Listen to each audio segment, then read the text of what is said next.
Shout out to Alex Lucini.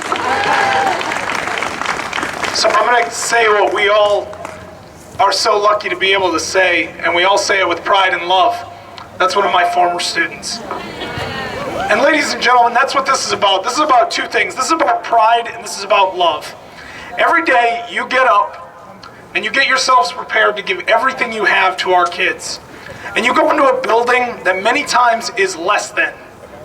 And we work with students that many times are told that they're less than.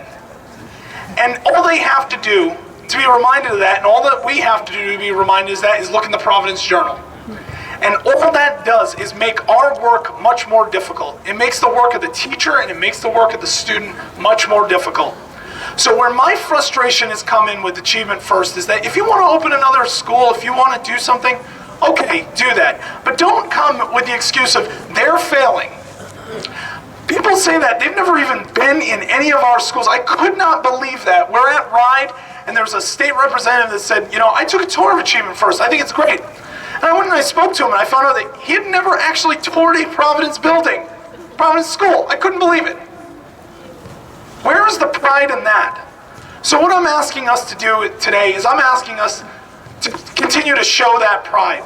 Now let's talk about love for a minute. Everybody's got these heart cards out, which I think are fantastic. And we're going to talk about what we're doing with those in just a second. But man, let me tell you about something. We love our kids. I mean, I really didn't find out how much I love my kids until my wife became a Providence teacher.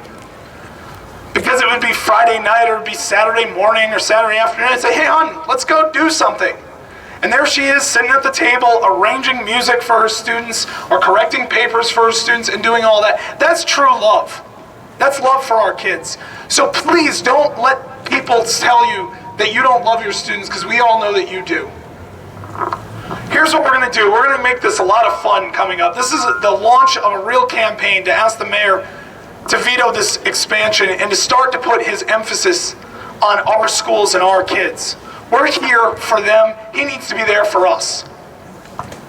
Those heart cards that you have, if you didn't sign one or fill one out, please do that. We'll have them on your way out. If you can sign them, we're going to get them to your colleagues in the next couple of weeks. See, ladies and gentlemen, this is not a standalone event. This is the launch of something big. We're going to be reconvening this group. And hopefully what you can do is you can go back to your school or go back to your community and say, I need 2 people to come with me. If you each ask 2 people to come with you, we're going to be much, much larger next time. And what we're going to do is we're going to reconvene at the steps of Central Administration at 797 on Valentine's Day. We're going to get out a time for you on that. And what we're going to do is we're going to take those heart cards and we're going to deliver them to the mayor's office. We're going to ask Mayor Elorza to have a heart. We're going to ask him to take pride in our public schools. And we're going to ask him to veto this expansion which hurts every Providence child. So we want to thank you from the bottom of our hearts today, and it is just so proud, and I have to say on behalf of Mary Beth and I, we're so proud that we get to represent each and every one of you here at the PTU, and all the parents and all the families that came out today to support, and all the other local labor leaders. We really appreciate the solidarity that you've shown.